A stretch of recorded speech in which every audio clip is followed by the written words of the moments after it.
just a friendly reminder. Good morning, everyone. Welcome to the Queens Borough Cabinet. As you know, Sharon Lee. I have the honor and the privilege to serve as the acting Queens Borough President. We have two items on the agenda, very important, especially in this time of the COVID-19 pandemic. But before we go into it, just a couple reminders for our cabinet members. Number one, first and foremost, if you haven't already, please remember to fill out your census. I don't have to remind everyone here, but it's a part of my duty to remind everyone, census, my2020census.gov. If you haven't, I will say that our cabinet members have no excuse at this point to not have filled that out. Number two, I'd like to remind everyone to please fill out their absentee ballot application.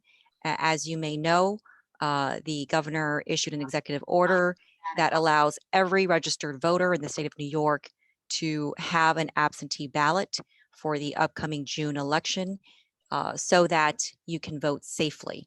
And it literally takes 2 minutes. If my team can put here in the chat room, nycabsentee.com. It takes 2 minutes to apply for your absentee ballot. Think of it as an insurance because we don't know what tomorrow will bring. We don't know for certain that the polls will be open, as we know. And so think of it as an insurance and to make sure that we can vote. COVID-19 has taken too much from us in terms of lives and suffering and normalcy. And so think of it as just one way to fight against this virus and refuse to let it silence us or to render us invisible. So please be sure to get counted and to vote. And then finally, I'd like to remind everyone that Thursday, May 21st, we will hold our annual Memorial Day observance ceremony. It will be virtual. It'll be an online only event. So I encourage everyone to join in. I will be hosting that with the district attorney, Melinda Katz. And in the coming days before that ceremony, we will be laying wreaths across 15 memorial sites across the borough. And that'll be part of our ceremony on Thursday. So we hope you'll join us Thursday, 11 a.m. online at queensbp.org. A reminder to our cabinet members that we are streaming live and we are recording this, queensbp.org. And with that, we'll jump right into our agenda.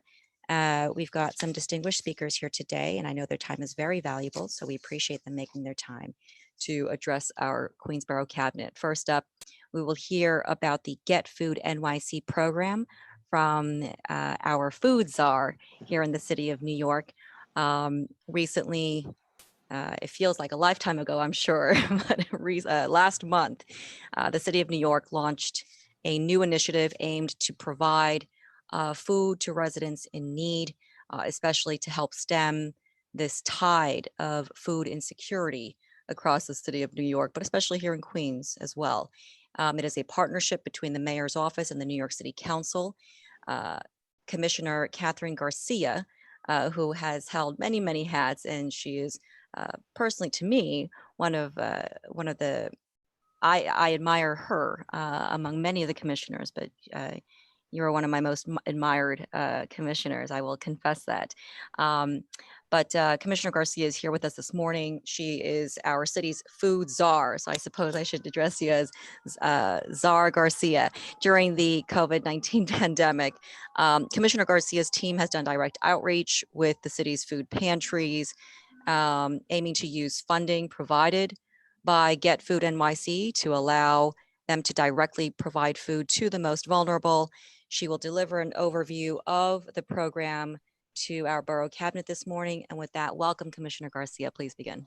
Thank you, and thank you for those kind words. We are still actually also collecting the garbage, and we will be chasing next week during the holiday week. But to give you a real overview of what we're trying to ensure against, is we do not want New Yorkers to go hungry during a period of time when they are also suffering from all of the impacts of the COVID-19 virus. And so there are a couple of different pieces of this puzzle. The first is the distribution that is happening at the Department of Education. They have over 500 schools open for grab and go. There is no ID required. You don't need to show anything. You just need to come and say you're in need, and you can take what you need. And that serves everyone Monday through Friday. And they did about 565,000 meals yesterday. And we continue to see that go up. But I would encourage you to check the website, because they've been adding additional sites as their staff has gotten well and been able to stretch where they were beginning. So they have about 100 more sites than they did when we started.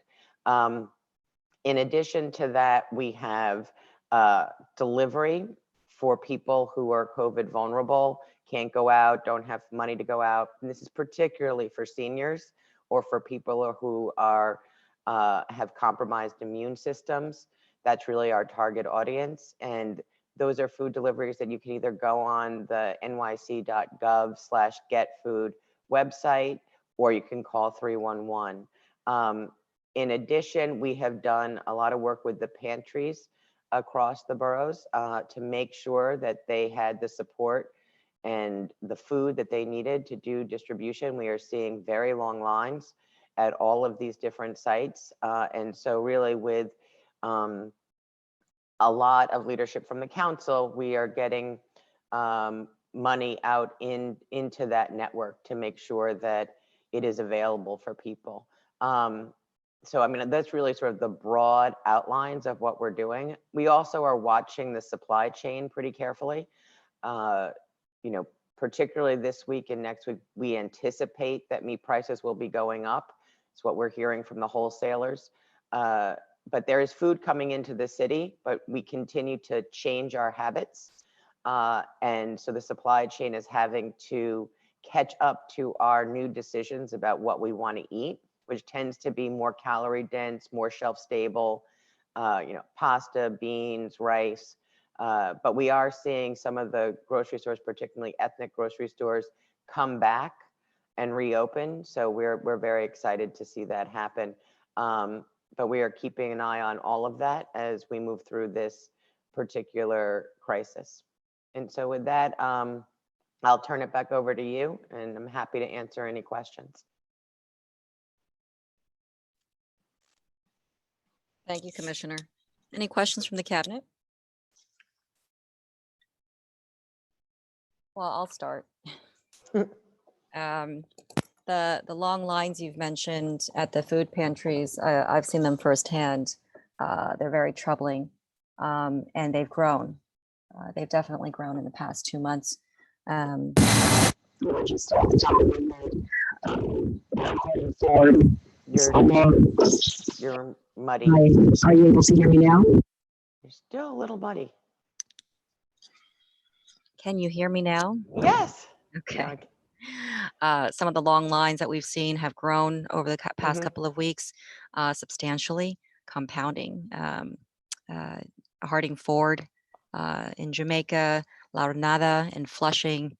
I've seen lines go for hours, blocks from, you know, Flushing at the Bland houses where La Granada is.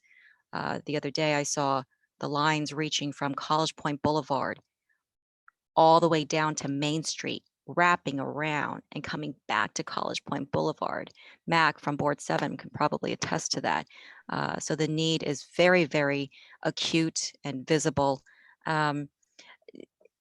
I think for a lot of our district managers, certainly for our office, it's been a challenge to keep track of the different sort of sources or channels for food.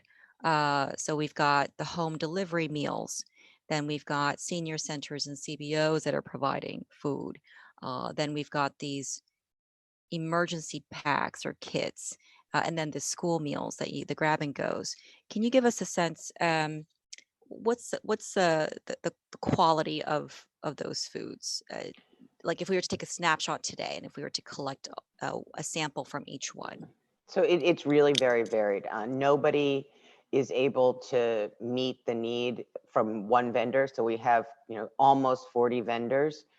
We are trying to make sure we are holding them accountable, but particularly for like senior food, that is most likely to be prepared food. So that might have baked chicken in it, or like vegetable lasagna. And then there's sort of more shelf stable, which could be pouch food that we are getting out into the community. But sometimes it's also pantry. Like we have some relationships with farm cooperatives, and so it might be more of a pantry box that's going out there. So it is there's a wide variety of what you could receive, but we do have nutritional standards that we need to hold our contractors to. They are gearing up as well. But I would encourage you, all the programs are at nyc.gov/getfood, all the locations of the pantries, the locations of the DOE sites, the ability to sign up. The other thing is if you need SNAP benefits, there's also a link there. So if you need food stamps, that you can get that. One of the things that did happen recently was the USDA approved the state's application for pandemic food stamps. And that will be, if you already had food stamps, that money will automatically be loaded onto your card. If you don't, we're working with DOE and DSS and the state, because any child who got free or reduced price lunch, and in New York City, that's universal free lunch, so that's everyone. And it doesn't matter if you go to a charter school or a private school, you are eligible. And so the state's putting together a hotline for those who aren't automatically getting that loaded onto their card. That's going to be, I think, critical moving forward to make sure people are accessing all of what is available from a cash perspective, whether or not that's food stamps or unemployment benefits. And there was a big change in that federally to make it so people who are part of the gig economy were also eligible. I know there have been some challenges with the system just because of the volume, but I think that those are beginning to work themselves out, and that will mean more money in people's pockets. And cabinet members, if you have a question, just either raise a hand or pop in a note in the chat room, and we'll make sure that your questions are heard. Commissioner, you mentioned with the school meals, 565,000 meals yesterday. How many of that were picked up here in Queens? Oh, I actually should have that. Hold on a second. Let me just go to my numbers. This may take a minute. As it refreshes, you can go on to the next question. I'll come back to you. Great. And given the differential in the food samples and the quality between like emergency kits and actual meals like chicken, some of you mentioned there are nutritional standards. Are we talking about, like, are they, especially for like our elders, are we talking about like low sodium, diabetic friendly, like all of that? Or is it, so we follow, what standards are we following? We're following the federal standards for senior food, Okay. which does mean low sodium and has a certain calorie count per meal. Yeah. And it has a certain amount of protein, vegetables, fruit that have to be included in. And does that extend also to the emergency food or just to the? No, that's for seniors specifically. Do seniors get the emergency, the snack? So they're basically snack boxes. No, they are not snack boxes.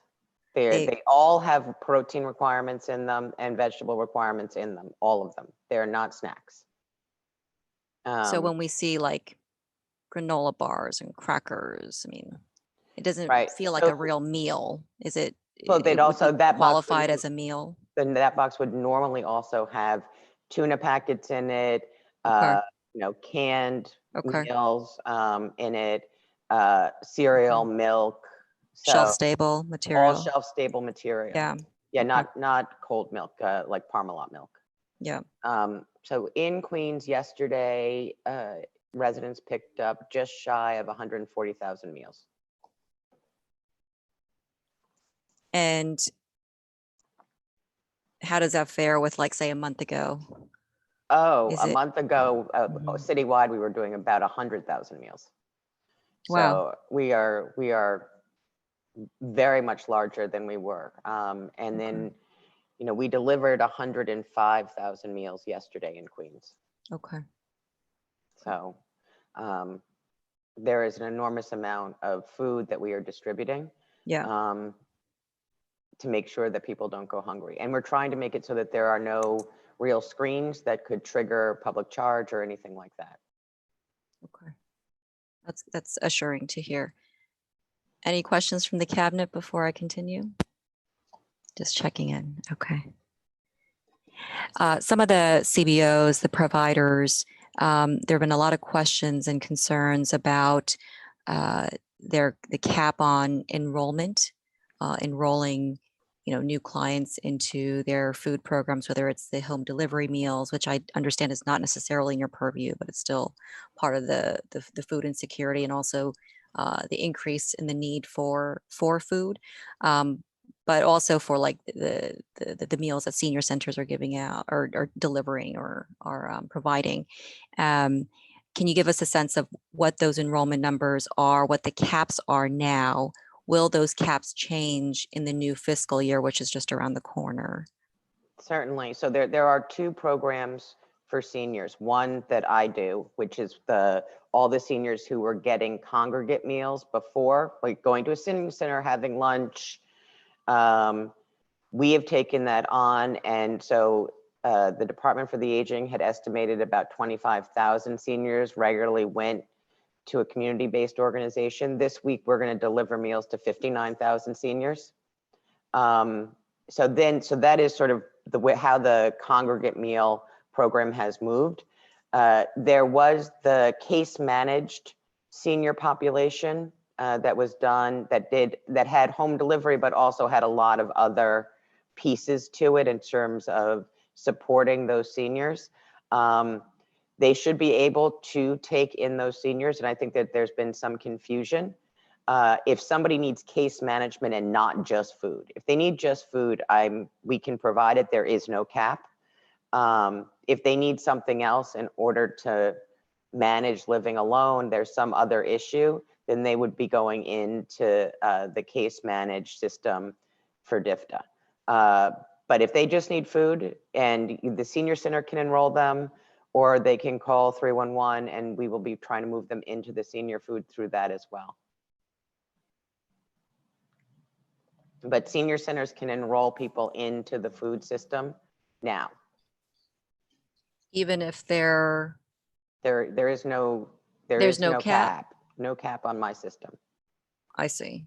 And do you foresee that will that change July 1?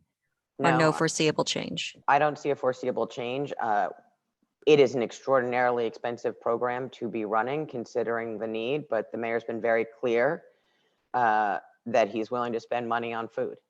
So we have been. I mean, right now, the senior program is probably costing me about $7.5 million a week.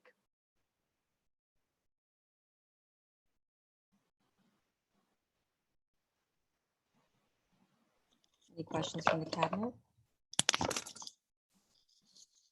Commissioner, I'm also hearing from some of our providers some concern, and perhaps you can quell some, either whether it's a misunderstanding or clarify. Some of the delivery is being, the perception is that some of the delivery is being outsourced to services like DoorDash, as opposed to in the past, it was done by in-house, staff of the providers.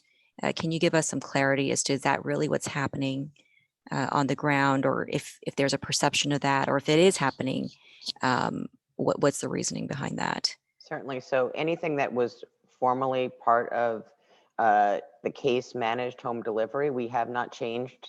However that was being done is still being done the same way. However, we are contracting out for everyone who was eating at the center to many different methods of delivery, including DoorDash. But also we are using TLC drivers in certain cases to make those deliveries as well.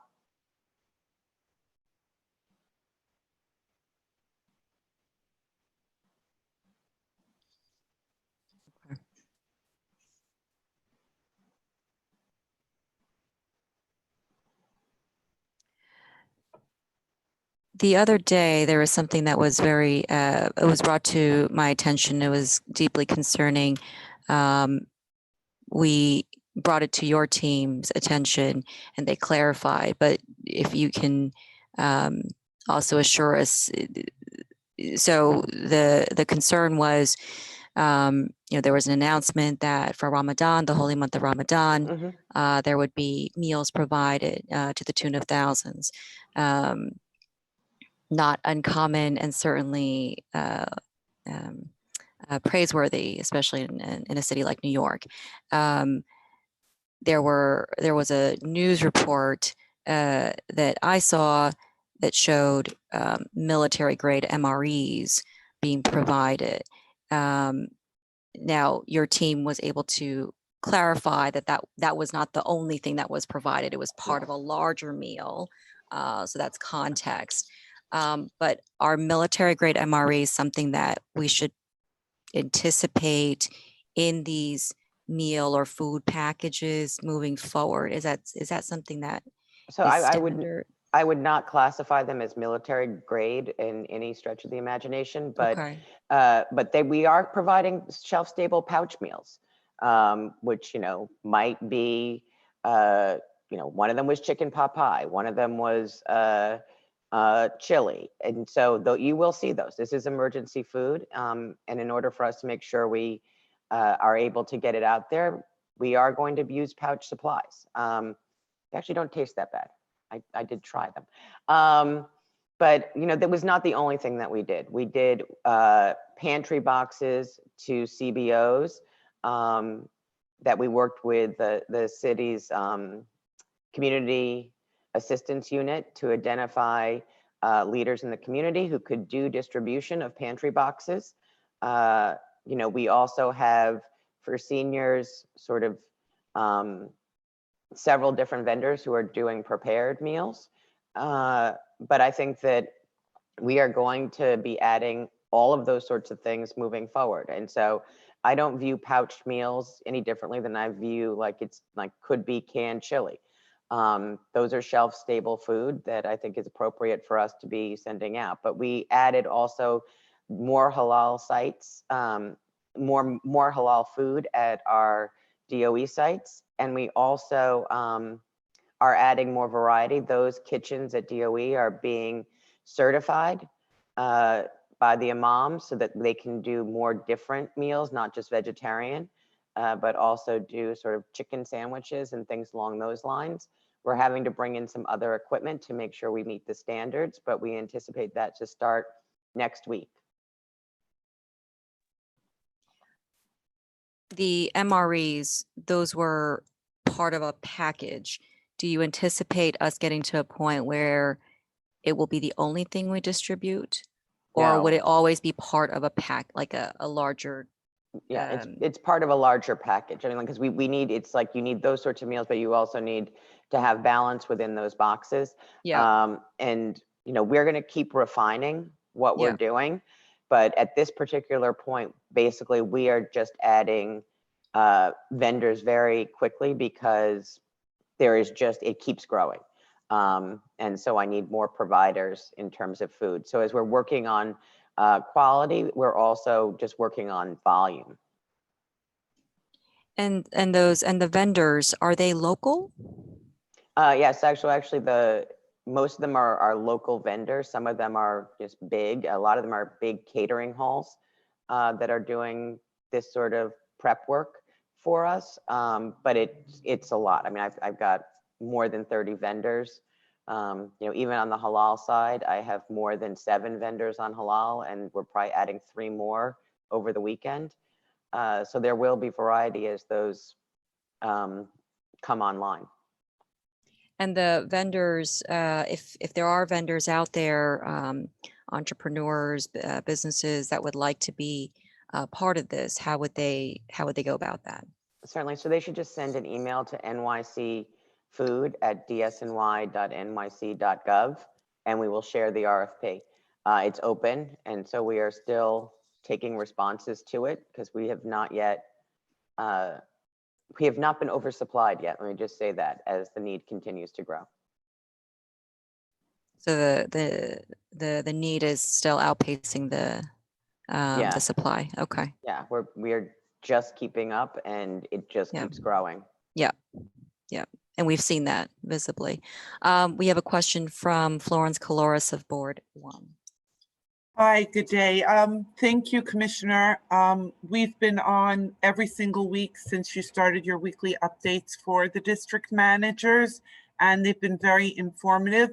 From the beginning, I was asking, isn't there any way that the money that's coming in can be looked at? For example, in Queens, we have 14 community boards district-wide, so that we could support our local restaurants and vendors with some of the money that you're using so that the restaurants can survive this. The problem is with the social distancing, some of the restaurants in all of the districts will not be able to open up under the social distancing rules.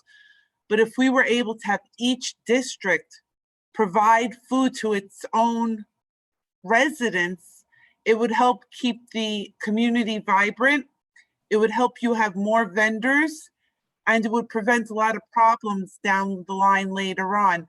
I know it's a complicated issue because the businesses, a lot of them are small and can't produce large volume.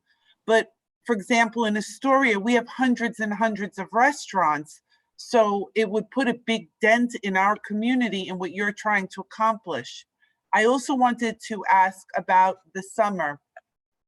In my district, in a couple of the parks, we have fresh fruit and vegetables served.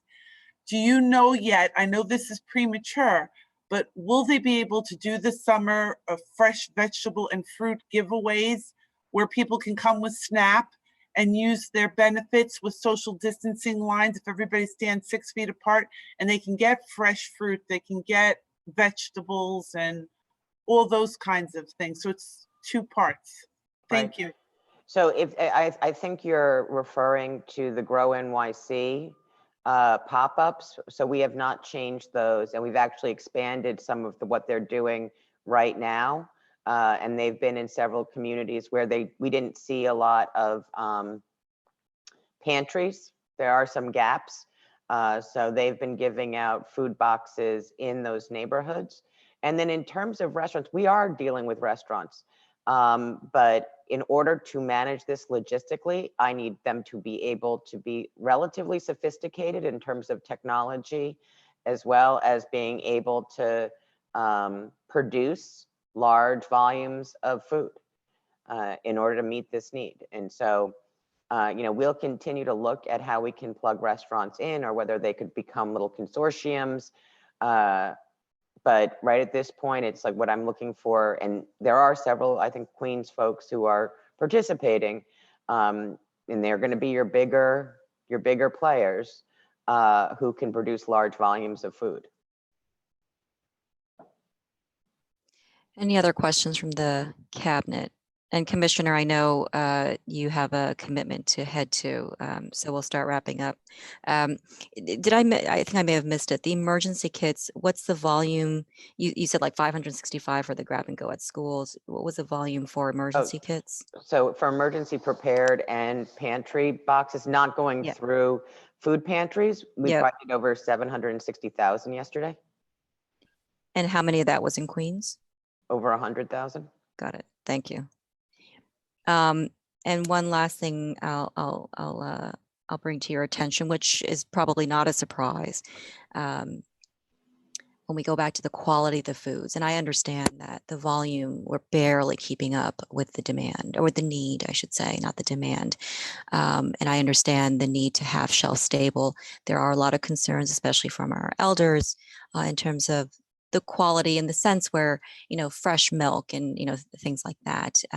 Do you see any of that on the horizon in the near or immediate, or in the, not too distant future? Or is this going to be, at least for the summer, in terms of shelf stable items only, things like cans of tuna and the items that you described earlier?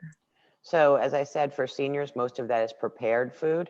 So it's either fresh or frozen, so that they can reheat it. And those are all of these have nutritional standards. We are not planning to add a lot of dairy into the plan, well, in part because it's just much more likely to go bad. But there is fresh milk at every DOE site. Mhm. that anyone can go get. And there's Fresh produce, meat, anything like that. so I mean, like it does vary. Like Yeah. in the pantry boxes that we gave out for halal, there was actually fresh chicken in there Mm. as part of the overall box. But Mhm. it is not one size fits all. And is that not a one size fits all by program, or is it differential by the last thing we would want to hear is it's differential by neighborhood or No, no, no, by borough, but it's really no. by program. It's really like there's more shelf stable in sort of the front door of Get Food, like you call 311. Yeah.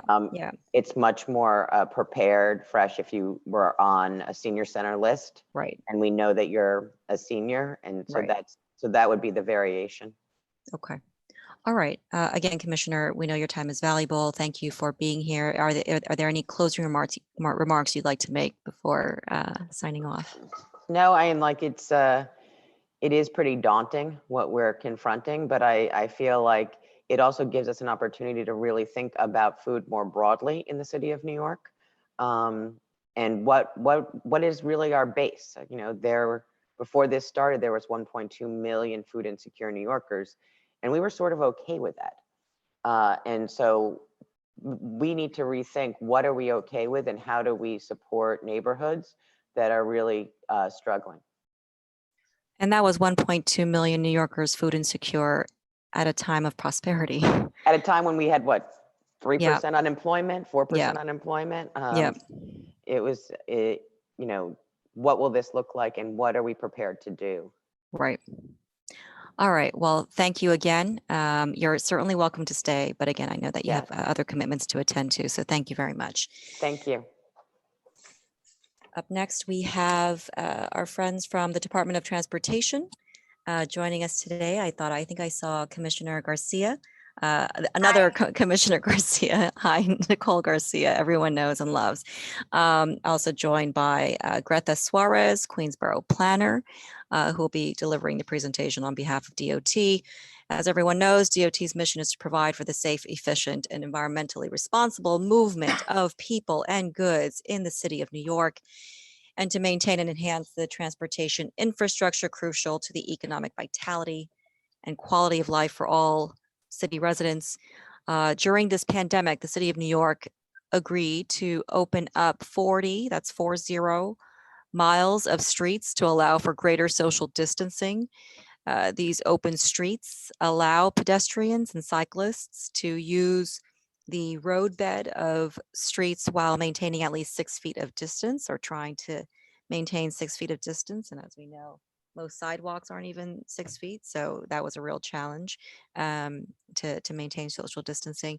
Additionally, vehicular traffic is restricted on these open streets. And so, as mentioned this morning, we have Greta Suarez, Queens Borough Planner, as well as Commissioner Garcia. Ms. Suarez will deliver an overview of this Open Streets program and how it affects and will continue to affect our borough. Welcome, Ms. Suarez. Please begin. Thank you. I'm going to share my screen to share the presentation. Is that okay?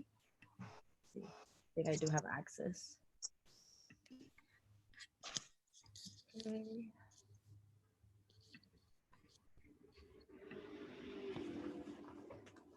Can you hear me okay? Yes. Great. Good morning, everyone. Before I begin this presentation about open streets, I would like to take the opportunity to introduce myself. To those who don't know me, I previously worked at NYC Parks as a Queens Outreach Coordinator for Partnerships for Parks, covering boards 1, 2, 3, and 4. And I joined the DOT Queens Borough Commissioner's Office this February. I'm here to talk about the Open Streets program in Queens, but we kindly ask that you hold questions until the end of the presentation. Thank you. In April of this year, City Council introduced a bill with the goal of closing 75 miles of streets for pedestrians and cyclists within 1 week. Following this proposal, the mayor and the City Council worked together to develop and announce an Open Streets program with up to 100 miles to be implemented in a phased approach. The current goal right now is to implement 40 miles of open streets within the first month of the program's announcement. The mayor made the official announcement on May 1st, 2020. And since there has been 3 rounds of open streets announced citywide. The city has never rolled out a program like this before, so we're open to making adjustments as needed. We want to work with the boards to fine tune this process as we go along with the ultimate goal of reaching 100 miles in the coming months. We heard loud and clear that community boards want to be more involved, and that's why we're here today. When DOT was tasked with rolling out the Open Streets program by the mayor, we came up with two typologies. The first is open streets adjacent to public parks. The thought here is to provide pedestrians with space adjacent to park or an interior park road to accommodate the growing demand for safe space to social distance. This type of open street is prioritized where there is existing capacity, such as a community partner, to alleviate the demand on the city's highest used open spaces as the weather gets warmer. The second is a full block closure of local streets and thoroughfares along strategic corridors wherever is feasible, while also facilitating economic development, social distancing, and active and healthy living. This means closing the street to provide more space for joggers, seniors getting their daily walk, bicyclists, and pedestrians, while still allowing local traffic. This type of open street is prioritized in high density neighborhoods that lack open space for walking and biking, and when there is capacity for local precinct management or local partners. So what is the criteria and what are elements of an open street? Open streets are supposed to be shared spaces for bicyclists and pedestrians. While there are barriers placed by local precinct or partners at either end of an open street, they're movable to allow the passage of local traffic. Traffic is limited to local deliveries, pickup and drop-offs, necessary city service, utility, and emergency vehicles. Drivers are alerted to drive at 5 miles per hour along these routes and to be aware of pedestrians and bicyclists. Open street hours generally are from 8 a.m. to 8 p.m., but they may vary slightly depending on the staff availability, and the days of the week an open street is scheduled also varies by location. Open streets cannot be proposed on bus routes, truck routes, or hospital corridors. And all proposals for open streets must be approved by DOT, NYPD, FDNY, and other city agencies as applicable before they can be implemented.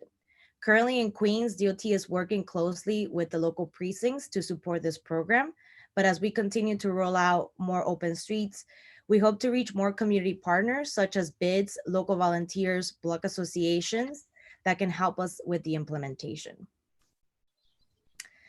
Thanks to the help of Councilmember Constantinides, community partners, and NYPD, technically Queens had the first wave of open streets in April with the closure of Shore Boulevard along the stretch of Astoria Park before the mayor's announcement introducing the first street selected for Open Streets program in May.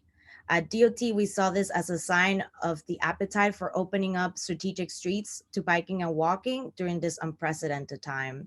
And the Shore Boulevard example also demonstrated the model of local precinct management of an open street along with community partners. As I mentioned previously, the first round of open street announcement was May 1st, 2020. And as part of that announcement, we sent to every community board and local elected official in Queens an email with the basic requirements for Open Streets program, along with a web form link to collect recommendations. This survey is live on our DOT website in the dedicated Open Streets page, and we're actively collecting recommendations for feasibility and safety before approved for a rollout. We send this web form link to community boards, again, elected officials and DOT partners with the intention that it will be shared with the public to spread the word. This is a table of the open streets in Queens to date, announced by the mayor. We have interior park roads in Forest Park and Flushing Meadows Corona Park, and an adjacent park road in Core Square that were part of the first round of open streets. 34th Avenue in Jackson Heights from 69th Street to 78th Street was announced in the second round of open streets. The largest announcement of open streets in Queens happened recently in the third round. This included an expansion of 34th Avenue from 78th Street to Junction Boulevard. And as you can see for the rest of the list in the table, the majority of the third round of open streets are managed by local precincts with the exception of 46th Street, which is managed by our local partner, Sunnyside Shines. In this round, open streets came to Sunnyside, Long Island City, and Flushing. And additionally, a protected bike lane was announced to go on Crescent Street in Astoria in temporary materials. As I mentioned in round one of this program, we focus on streets near parks. So you can see here examples of how pedestrians and bicyclists are using streets in Forest Park, in interior park roads such as Forest Park Drive. In addition to the vigilance of the local precincts in open streets, the Queens team and staff from various DOT units are monitoring these locations throughout the borough. And the Queens team also went around the borough to look at how open streets are being used and implemented on the ground. In the following slides, I'm going to be sharing some pictures from these trips. Here we have 34th Avenue in Jackson Heights, which is an example of the full block closure typology and was also in the cover of this presentation on the first slide. This is one of our most successful open streets, not only in Queens, but citywide. We spoke to the 115th precinct about their strategy for 34th Avenue, and they shared with us that community affair officers recruited volunteers from the neighborhood and have allowed them to take the lead, setting up the barriers and taking them down.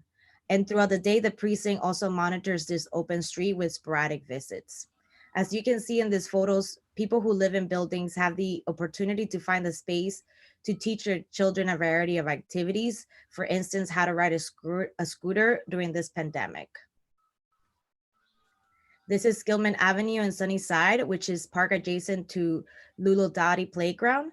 This picture shows you how children are taking advantage of the open streets along with joggers while there is truck unloading still happening in the background. I believe this picture was taken this past Saturday as the farmers market was getting set up.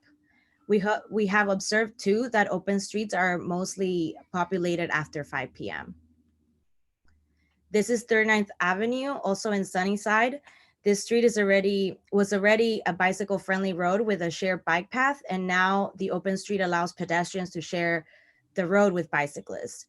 Here we also see how utility vehicles are able to access the road and do work during the day. But we hear you that there is room for improvement. The picture on the right was taken by the 108th precinct this morning. The neighborhood coordinator officer sent it to us to show us the extra barriers they place on 39th Avenue. They're monitoring this location more closely as we share with them the concerns of through traffic we got from residents who want to enjoy the open street. This is Peck Avenue in Flushing, providing an example of how the movable barriers can be placed to fully close a street. And we're still interested in hearing feedback to allow more space for safe recreation during the pandemic. 100 miles is still a lot to do, so we're asking you to help us identify partners. As you saw from the pictures, open streets are being used in different ways, and that is, again, different block by block. The city has never rolled out a program like this before. We're open to making adjustments as needed. Sorry? No, you're good. Okay. We're going to kindly remind everyone to mute themselves while we listen to the speaker. Thank you. As I was saying, the city has never rolled out a program like this before. We're open to making adjustments as needed, and we need your local input. We're looking for an equitable distribution of locations across the borough. NYPD and the city will manage barriers in most instances, but where there are organizations with capacity and interest, we look forward to partnering with them. Some of the requirements we expect from our partners are to place and remove barriers at the start and end of the closure daily. But with that said, we want to acknowledge the challenge that comes along with the barrier placement. In these and all cases, we want to help in any way we can to make adjustments in the communication with local precincts and the partner. And second, to monitor the closure throughout the day and report any issues to DOT and local precinct. This is another requirement. We've gotten feedback from our partners and constituents, and this information is very helpful to understand how to proceed with the program and make adjustments. Next, partners can help posting and maintaining signage, mandating social distancing, and also slow vehicular travel speeds. And finally, the partners can help to spread the message locally of how an open street works in their neighborhood. We welcome your questions at this time. Thank you, Ms. Suarez. If there are any questions from members of the cabinet, kindly raise your hand or make a note in the chat room. Ms. Suarez, can we go back to, there was a slide that showed where the open streets are, active open streets are. There we go. Okay. So my read of this is that I think all of these are sort of the northern, upper northern part of Queens.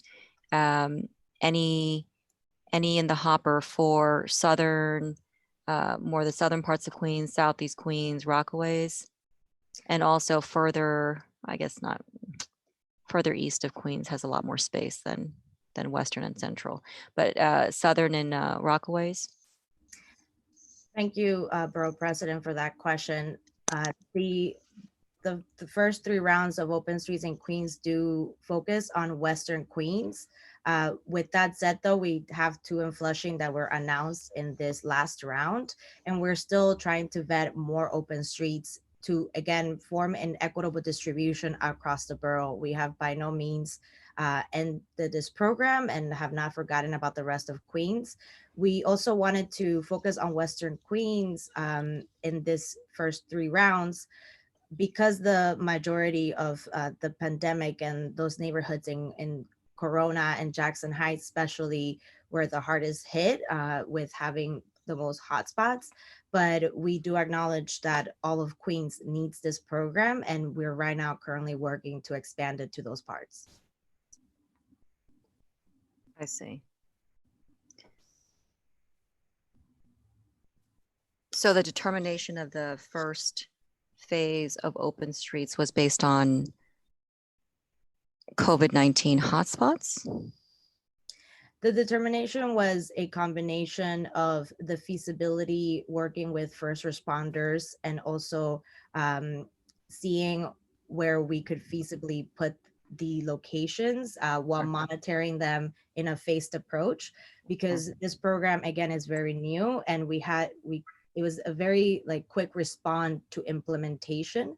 So we wanted to start slowly, and that's why we started with start slowly where possible, of course. And we started with the adjacent to parks, and then on the second round, it was prioritized in 34th Avenue because we saw from the data and from the dialogue in the city that this is one of the locations that needed, open streets the most. But we wanted to do that working with NYPD and seeing wherever it was feasible and not intervening with any of hospital operations or traffic in this location.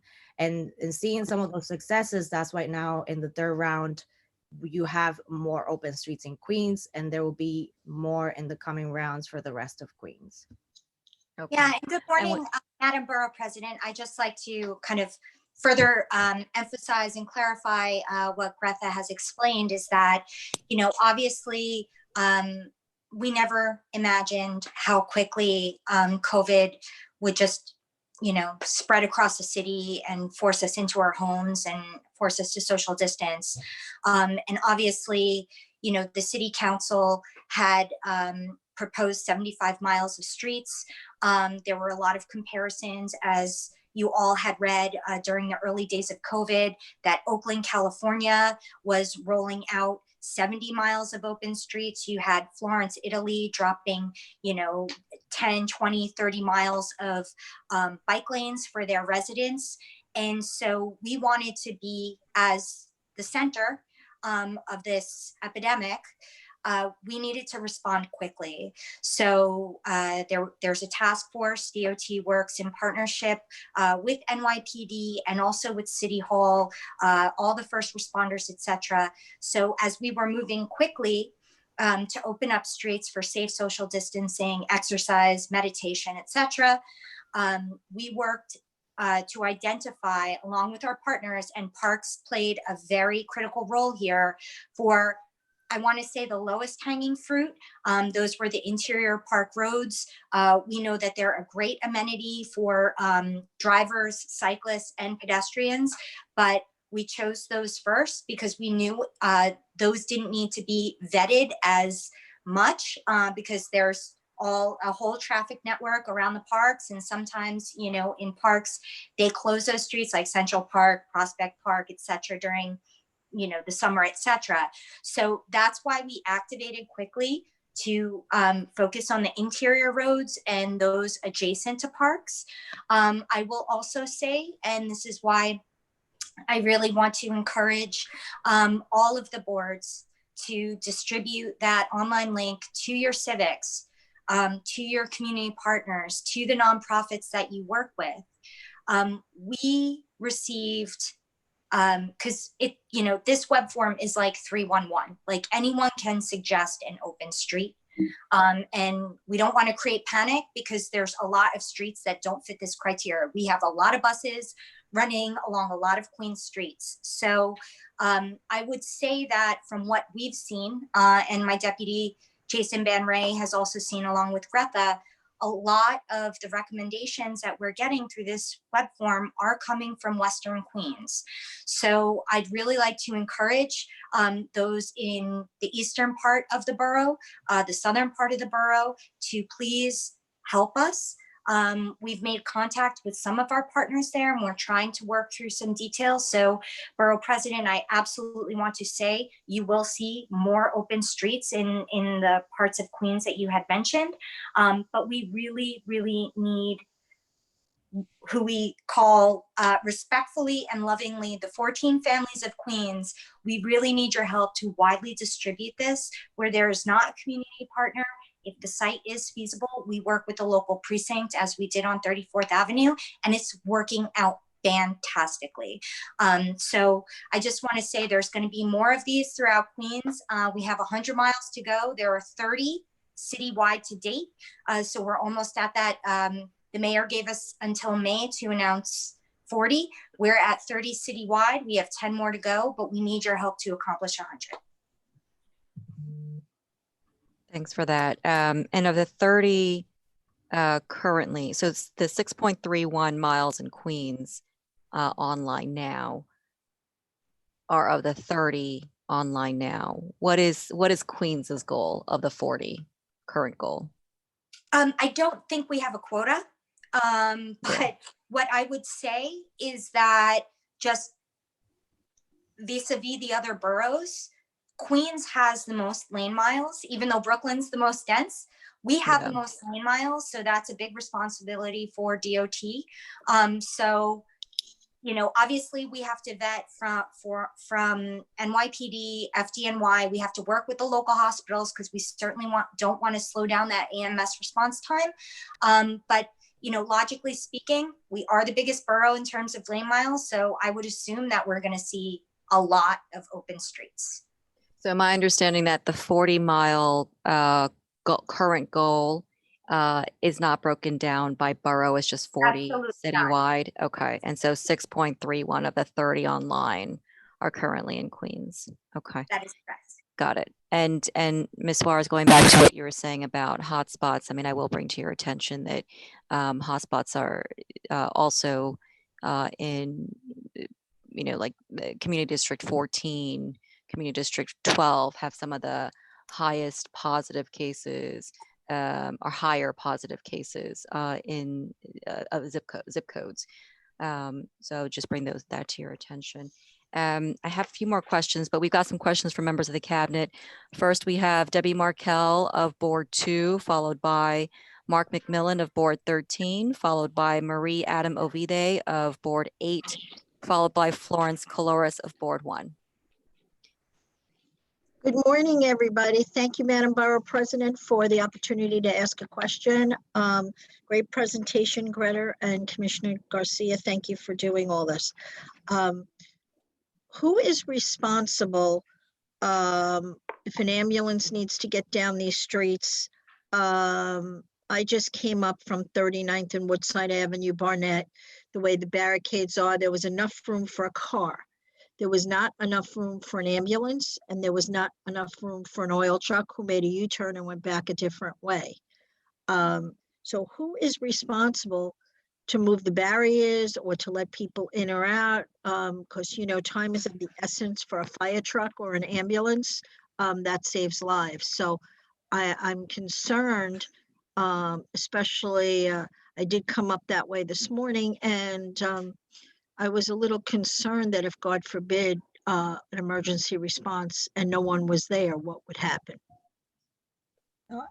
Thank you, That's Deb. my first question. I do have two more. The second one is littering issues. I'm seeing gloves and masks all over. Who's responsible to do that, especially more on the streets where people are walking and coming from outside places, because we have these lane miles to walk.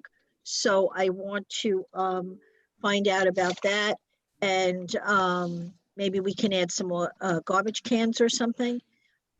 So if you can respond to those couple questions, I'd appreciate it. Thanks. Thank you, Debbie. We hear that concern on 39th Avenue. Well, this morning, the 108th precinct added more barriers because we received a lot of feedback and requests from the constituents who live around that area that they wanted more barriers. With that said, too, all of the local open streets are vetted by FDNY and NYPD. So they are approved by those agencies for feasibility, and they're aware of where they're located and what they have to do if they're crossing it.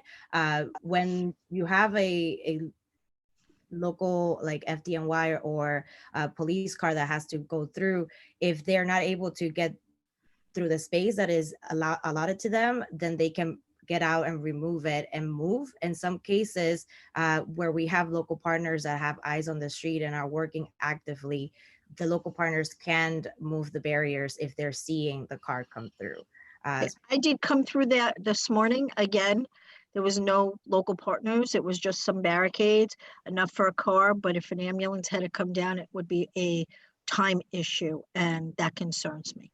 So 39th Avenue does not currently have a local partner. It is managed by the local precinct, but we totally hear you with that. And we welcome if you have any recommendations for local partners for that location, because we certainly seen like in 34th Avenue, where there are local partners, there is more success in an open street. And that's something that we've heard even from talking to the local precinct, that they can share some of the responsibility. And to answer your second question about the littering issues, I want to tie it back to that local partner because again, where we see that we have volunteers that are coming in at the morning and at night, or that are staying around, there is a better success for how to maintain the space. And this is something that we are monitoring as well. And we hear you with people leaving some mask or as they are enjoying those spaces. So that's something that we're trying to work on more. But again, the more local partners we get, the better those locations can be in terms of cleanliness. Yeah, and I just like to add, I along with my team, a number of us were out this weekend visiting Queens's various open streets. I even went over to Brooklyn to look at what they're doing over there, just to make sure that Queens residents have the best of the best. Debbie, I do hear you that on some of our more commercial corridors, I've seen masks and also disposed gloves and so on and so forth, which is why the mayor actually announced that he's reinstating alternate side parking. So if you haven't shared with your constituents, there are several days. Jason, if you could just check on the dates. We are reinstating alternate side parking in partnership with DSNY so that we can actually clear, the masks, gloves, the dog stuff that is now in between a lot of parked cars. And then it will be reinstated. Jason's going to look that up, or I'm going to ask Witsi to look that up. Yeah, so ASP went into effect May 18th to May 20th, and then we'll have a short hiatus on May 21st, which will be suspended for religious purposes. May 22nd through the 23rd, ASP goes back into effect, and then we'll have a short hiatus again on May 24th. So we're getting back into that regular cycle after a handful of holidays this May. But I think it's fair to say ASP will be in full effect more so come June. So we're still day to day. The city's still day to day with ASP. Of course, that's being handled by DSNY along with coordination with City Hall. But we have that layer now, Debbie, with ASP coming into effect. We'll be able to address it. But I think we'll also flag some of this with our local partners at DSNY as we're seeing some of this stuff happening now. Yeah, but I would also like to add, obviously we're going to pay special attention because I know you, Debbie, have kind of the bulk of the open streets. When I was on my walk, John was on his walk. I know Jason was out in Long Island City as well. And again, I wasn't there on Saturday, Sunday, and yesterday. So maybe things happened over the weekend, but I didn't see any disposed of, masks and gloves. These are primarily on resident. But obviously we will flag for the local partner. With regard to emergency access, when I was out there, and just so you know, on 39th, because we have received some feedback from members of the community, NYPD was having a little bit of a stepped up presence there just to make sure that the people that were bringing their kids to, I don't know, ride their bikes in the middle of the street, they had that extra sense of security. But they are out there. We actually have staff from a different division that's visiting the site routinely. Nothing has come our way related to emergency vehicles trying to get access through an open street. It has not come to my attention, but we will certainly flag that for folks downtown to make sure that the barriers are placed in such a way, or the partners are aware that if they hear those sirens going, and we've all heard those sirens going like in the early days of COVID, which is totally weird, we will make sure that we flag that for all of our partners in the precincts that we work with. Thank you. Thank you. Thank you. I appreciate the updates. All right, we have Mark McMillan of Board 13, followed by Marie Adam-Obide of Board 8. Thank you, Borough President. My question to DOT regards policy. There's been times in the past when people would ask for one-way streets. It didn't come to the community board, and all of a sudden we found out that we needed to approve a one-way street. And my question to Commissioner Garcia is, if someone requests to have a street closed, how is the community board going to be contacted, and what are our options if people don't want that street closed? Yeah, so, and thank you, Mark. And I just want to say, from the entire Queens DOT team, we really miss interacting with you and your members in real life. It's really tough. I mean, if you look at my backgrounds, it's beautiful. That's where we work. So I will say that, this isn't, and I recognize, particularly for those boards that do have the open streets and a temporary protected bike lane. Florence, I'm looking at you. And Mark, to your point, this has been a very rapid process. And we are working to fine tune it because of the magnitude of this virus and the need for safe social distancing. I mean, I heard my commissioner received a very stern letter along with Commissioner Silver by the Astoria Park Alliance that there was, the weather was kind of good in the beginning of March, and folks were a little bit concerned because Shore Boulevard has these beautiful views of the city, and there was some activity that a lot of the residents and the community and the council member and we heard from the community board like that there was stuff not right. So we really had to work very, very quickly to provide space so that people aren't flocking to the esplanades of Queens and Brooklyn and Manhattan. And so right now, like in the past rounds, we did notify the community boards as that was being announced by the administration. What I will say is that there have been concerns raised. I brought it to my commissioner, my intergovernmental, that you're requesting some sort of collaboration. I will say that for every 15 open streets that we get, just like our stop signs, our signals, and our speed bumps. We're finding that a lot of them are not feasible. So we want to vet them from a technical perspective. That's what DOT does. Then we have to vet them with NYPD and FDNY and other partners. So we don't want to create this hysteria, I guess, if someone says, oh, I want to close down Merrick Boulevard, or I want to close down Archer Avenue, and there's mass hysteria. Those are probably not good candidates because they're both bus routes. Nicole, at what point do we get notified though? So that has been raised downtown, and we're working to come to you a little bit earlier. That is something that's being discussed. Okay, thank you. All right, up next, we have Marie Adamovide of Board 8, followed by Florence Colores of Board 1. Thank you, Madam Board President. My question is along the same line as Mark.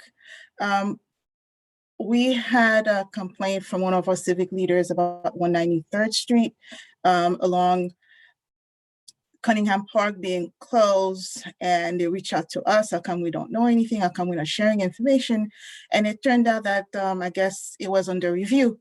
But while it was under review, there were barricades from the police department that was already there. And we understand that it was not yet approved. But I believe that as community boards, we should be told, for example, that DOT is looking at one particular street. It is perfectly fine for DOT to tell us, well, it's going to take a process before we approve or deny it, but we're currently looking at this particular street in your district. And we as community boards, we also understand that if someone is recommending a street and it's a bus route, that it would not be feasible. So that would be something that we already know, that we could tell the civic, well, I know they're looking at this at Union Turnpike, for example, but we know this is not feasible. I'm just putting it out there. I know we're not looking at Union Turnpike, I was like, but I would say, and that's a good thing, because when they come to us and they ask us questions and we don't have answers for them, they think that, something is being done and it's secretive, because as you are talking to, let's say, the police department is talking to the civics. And while you think that it's being done in-house, but the information is getting out. And when we don't have information to give them, it is not helpful, because we're partners and we want to help you, and also want to help with the neighborhood, But I would like to have an idea of what your, from recommendation to approval, what does the process look like? So Jason and Greta are going to go through the process, and absolutely noted, Marie. We were surprised that there were barriers put out in advance of any, it wasn't included in City Hall's announcement. So, obviously we defer to the local precinct. So the reason why, and this is a point of pride, because it was so successful, Shore Boulevard actually, as Greta mentioned, was technically the first open street in the city, official open street, because the local precinct went out. They put barriers up. They worked with parks. They asked DOT for do not enter signage, which they screwed onto, I think, the either the wooden Charlie horses or the French barricades. But that was the precinct's determination. Obviously, we rely on their instincts. We support them, but the decision to close a street or not, obviously there's some fundamental criteria like the bus route and the truck route, as you had mentioned, but it's part of an interagency process. I have to underscore this. It is not DOT just saying, close down this street, this looks good. These streets are discussed by a multitude of agencies, and looked at from the various lenses, from emergency response to traffic impact to, is this going to be well used and monitored, and does it have a partner? So with that, I'm going to turn it over to Jason and Greta to talk a little bit about when we get a recommendation, how it goes through the process, and then how, and then it gets announced. The only thing is, in that interagency dialogue, there's one agency that's missing, and that's the community boards. And sometimes I think that we forget that community boards are agencies as well and not civic associations, and we should be part of that conversation. And I look forward to being part of the conversation moving forward. That's a fair point. That's a fair point. Thank you. Thank you, Marie. So I just wanted to also say that when we heard about 193rd Street, we contacted the local precinct and we heard from them that the barriers were not installed closing the street, but they were placed prematurely, like on the sidewalk, just preparing for that closure. And as Commissioner Garcia mentioned, we were surprised and we spoke to them through that. And thank you for raising that. And also we got that feedback as well, I believe, from one of the civics. And I wanted to reiterate that the process of how we select these open streets is not random, and it doesn't just lie on DOT, as Commissioner Garcia mentioned. The process really begins with the web form link. Every single open street that has been announced by the mayor has been recommended within your district by a resident, by an elected official, or by someone else within the district that has just opined about what open streets they would like to see in their neighborhood.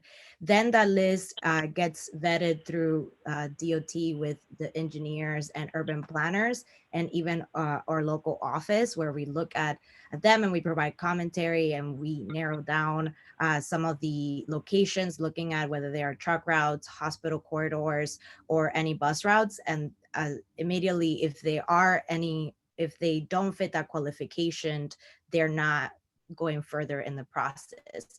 We get many recommendations, like it ranges every day, but we do get many recommendations weekly. And the lists are being reviewed even on a daily basis.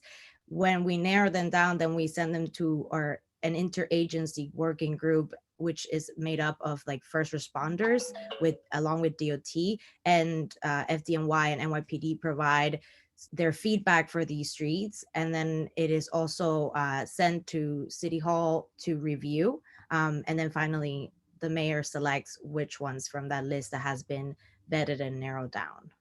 And I don't know if Jason wants to add anything else.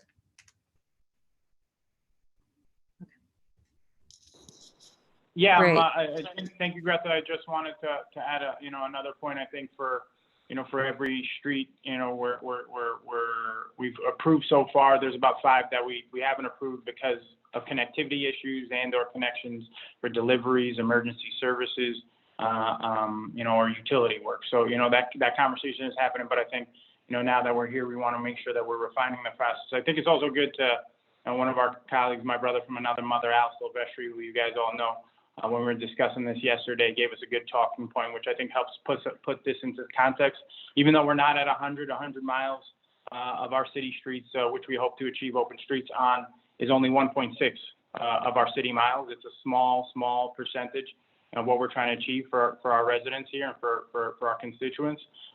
With that said, I know there's a lot of streets that are hot points and hot touch points. And so, as we move forward, the information that we send to you guys would be really helpful if you can start connecting us with partners.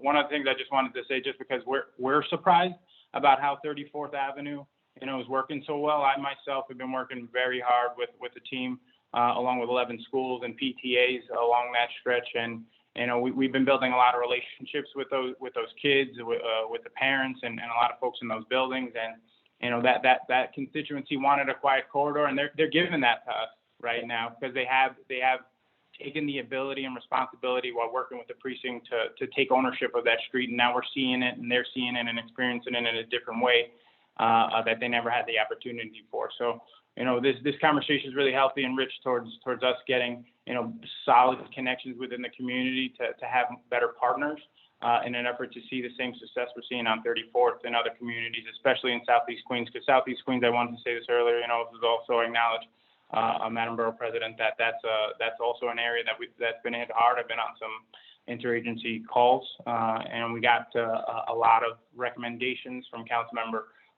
Richards over there, and that's something that we're aiming to put into next round 2.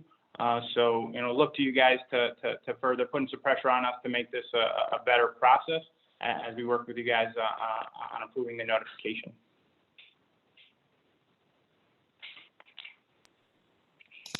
All right, I think we had a question from Florence Caloris, Board 1. Thank you, Madam Borough President. Thank you, Commissioner. We had received Crescent Street Bike Lane, which is going into effect today. And it seems that it's going to open up with all the precautions necessary. The Shore Boulevard location ended up being a concern because of the fact what we're seeing is the fact that with Shore Boulevard being closed, the residents have expanded outward. Now, in my district, we do not have enough police officers. And I want to make sure that as these streets expand, DOT, and I had this conversation with John, takes a look at their people and make sure that DOT incorporates some kind of enforcement with the social distancing, because there is going to be a point, especially the ones around the parks, where complaints will be made that people aren't keeping far enough apart or aren't wearing their masks. So these sites will have to be manned. And just as Board 2 stated, there are going to be situations where there are barricades and the barricades are not properly manned, even though somebody may say, well, I'll be there. Life will happen and they may not be there. So I think it behooves DOT not to look at their staff and to make sure that their staff is paying bigger attention to the maintenance of these streets. If you're putting them down, you should be part of the process of maintaining them. Also, the local partners filling out forms, asking for these closures and having NYPD, FDNY notified and not mandatorily notifying the community boards. I think I've pretty much stated that I am not in favor of the boards being notified. We know which people in our district are more able and reliable to take care of these streets and those who are not. Also, my concern is I feel that it should be on your website where your form is. You should have to CC the community board when a letter of request is sent. You noted just now that a civic group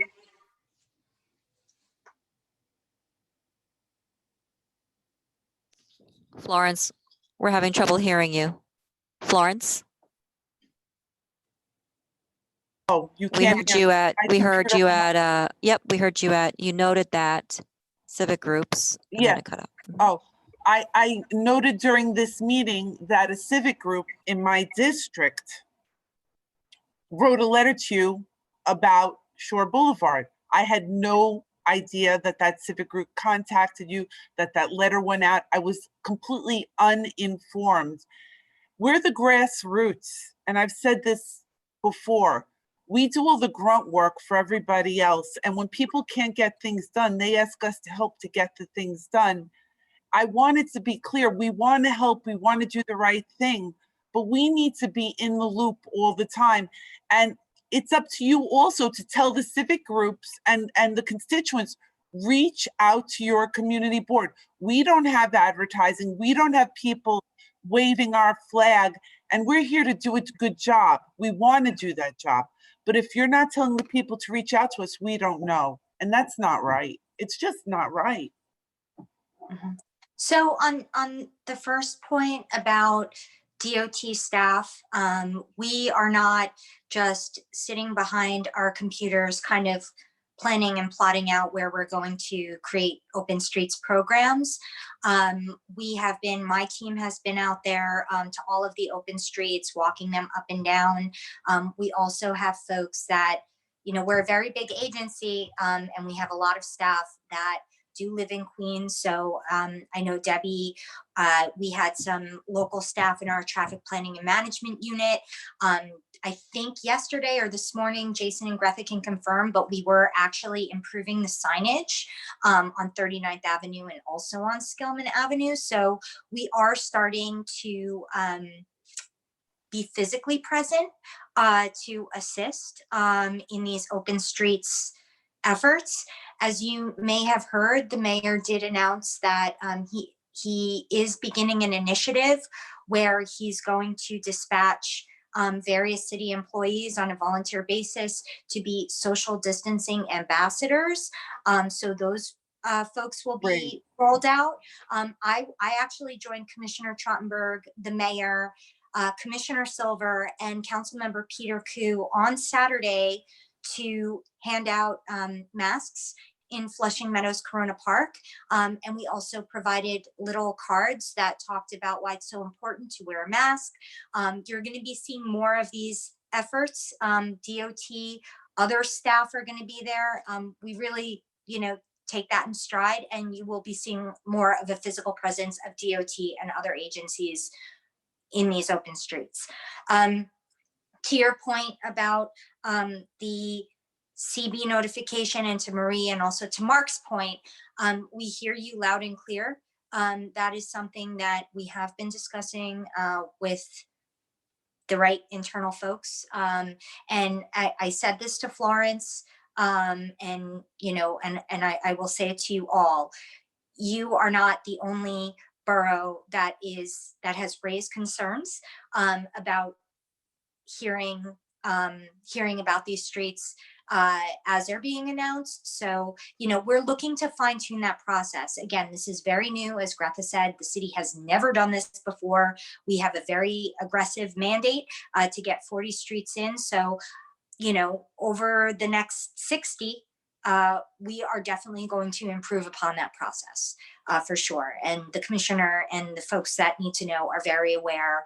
And again, you're not the only borough that has expressed some concerns about where you are in this process. And I just want to add a point of clarification. There is a website that's live on DOT's site that's specifically dedicated to open streets. So we'll be sure to share not only the presentation after this with you all, but also we'll include a link to that. That link should have been included in the May 1st email that we sent to everybody, but we'll make sure we send it back to everybody so they have that, which just contains a lot of the information that Greta had in her presentation as well.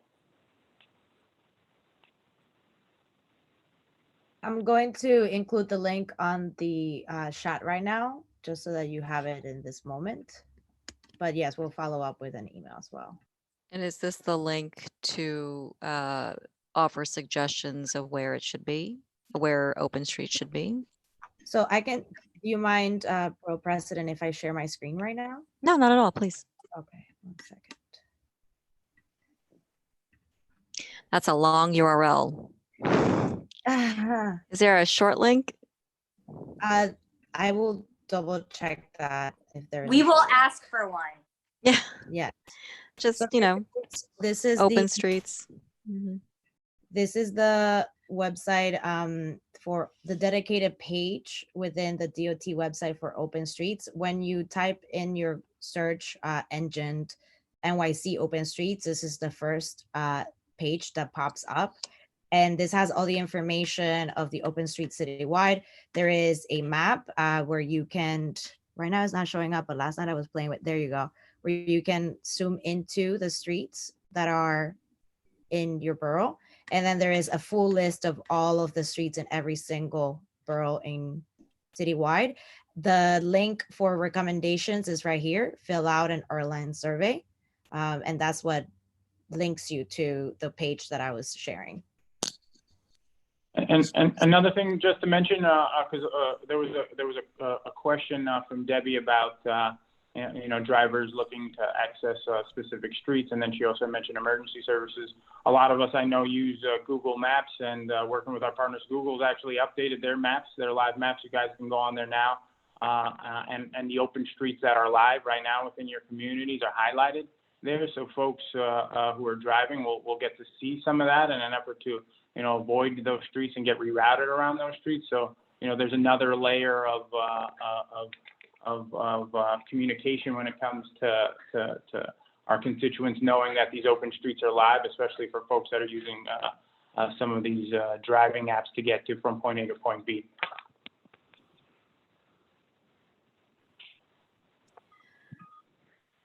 Listen, these are very challenging times, and the last 2 months have felt like multiple lifetimes. I think for everyone serving in city government, no one has been left unscathed, and certainly I know everyone is working on it. Everyone here from DOT is working on overdrive and has been working on overdrive, over pedal, I don't know. But we want to thank you for doing what you do. The concerns and the frustrations that are being felt, not just by Queens, but by other boroughs, is real. And we'd like to give the benefit of the doubt that it's not deliberate of not being included in a lot of these decisions and conversations, that it's just the pace at which things are happening. And so we understand that. And so thank you for affirming that commitment for the remaining, 70 miles, to fully engage our community boards and their teams, who are, as was mentioned, are on the ground. And they have an acute finger on the pulse of some of the needs, and also can be very helpful to implement, and also help you avoid landmines as well, as we lay out the open streets. If you'll entertain the suggestion for a short link, something just like nyc.gov/open streets, so easy to relay, that would be very helpful. I don't know if there are any other questions from the cabinet members. I do have one, and I know we're reaching the 90-minute mark of the cabinet meeting. But with the open streets, and whether it's 30 miles, 40 miles, or 100 miles, we are in discussions as a city, state, and region in terms of reopening the economy, as well as just daily functioning and daily life. How will the open streets look like with the reopening of, well, we can talk about Queens, as it's not a matter of if, it's a matter of when we reopen, and the reopening will be very delicate. And so it's a very delicate process, and nothing is for certain until it happens because of the very nature of this pandemic. But with the open streets and the ambitious goal, how does that, are the open streets going to be closed? I guess it's a vantage point. Is it going to be closed or reopened to vehicular traffic at some point, coinciding with the reopening of Queens and the city? Or are these 100 miles or 30 miles or 40 miles going to remain as open streets and closed to vehicular traffic? Awesome question, Madam Borough President. I think, as you can see how we're rolling these out and we're using the barriers, etc.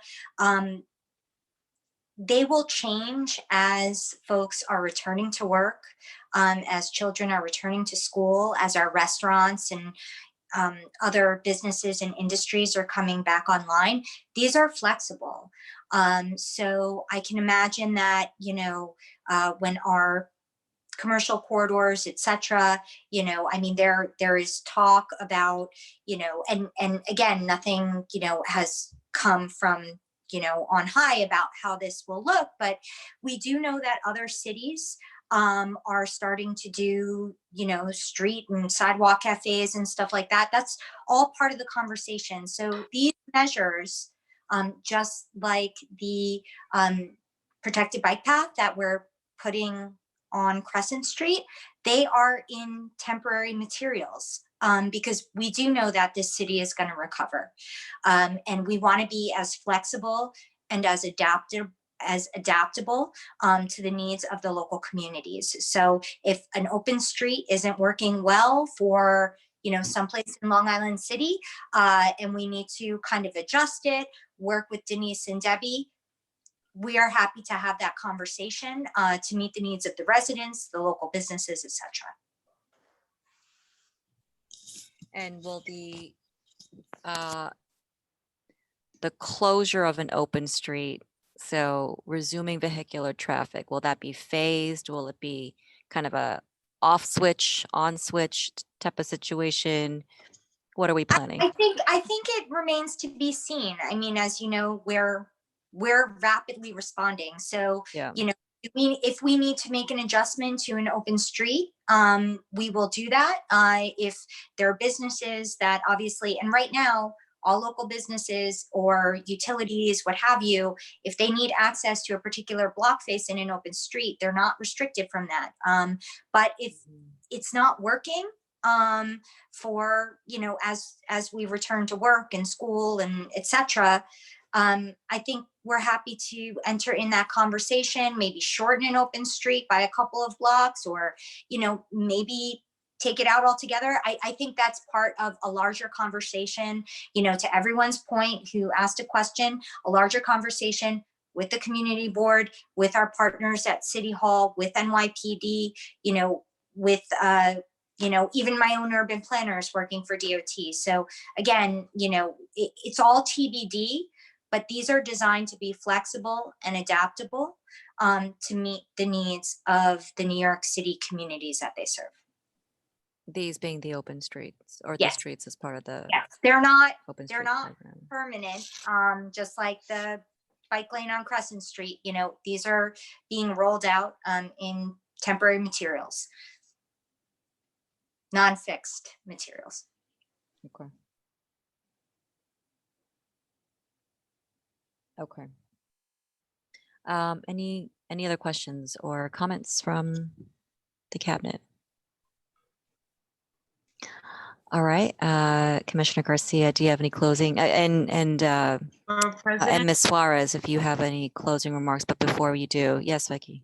Community Board 6 had a question. Frank did?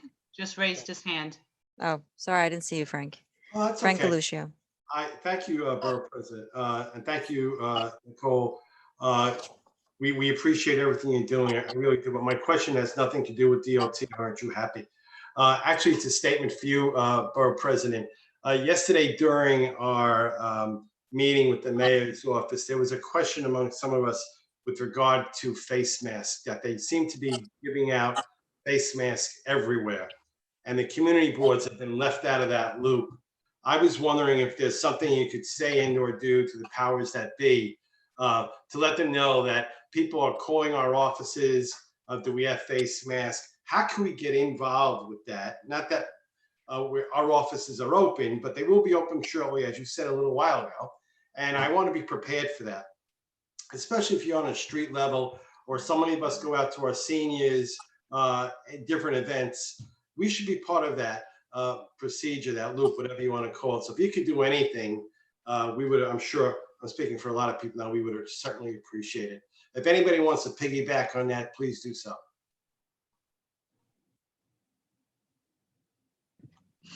Frank, I certainly agree. It was something that I thought of as well. So, and I think Mark McMillan, you had said something about that the other day. So I know that, I think that you speak for all the community boards when you ask that question. Well, this is the first I am hearing of such a need at the community boards, and we will address it. You're right. It should be certainly infused in the reopening of the community boards, but also, I mean, you all are partners in getting the PPEs out to communities, and so we will rectify that as soon as possible. Going back to our guests for the cabinet meeting, we are live still and we are recording. Commissioner Garcia, Ms. Suarez, and I see Jason. Thank you again. If you have any closing remarks from your presentation, We now just would be the can't time. wait to see you all again in person rather than in a Zoom call. We really miss you. Thank you, That's it. Nicole. This is NAC. Our office has always been open. It's never closed. And we do keep our distance and we do keep only 2 people in the office at a time. As far as the masks are concerned, you're absolutely correct. They are so desperately needed because we too do get phone calls. And Nicole, I want you to know, I spoke with the 109 precinct and we were working on the streets and I called Andrew and gave him a couple of sites and we're still working on more sites within the Ward 7 area. So thank We you. appreciate that, Mac. And I just wanted to add to Commissioner Garcia's point that we really appreciate the boards that have reached out either via email or filling out the web form. We're still working through the recommendations that you have provided.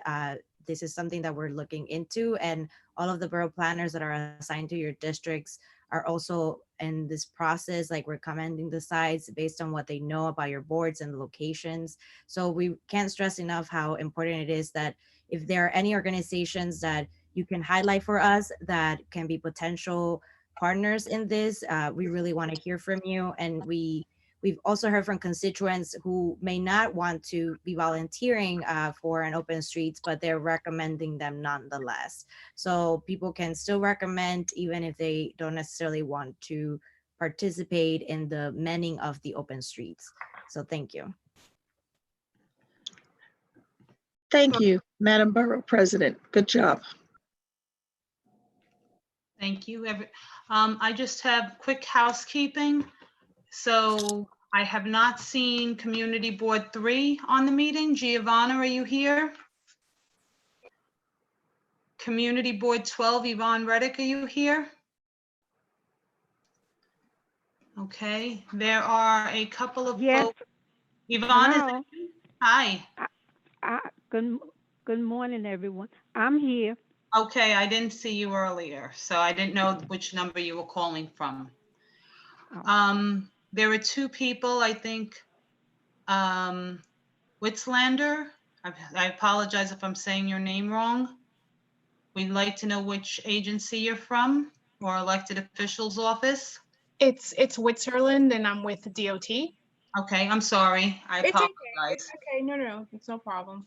And then there is one other person on the call. Last 3 numbers of the phone number are 386. We'd just like to Identify yourself. identify yourself so we have it for the record.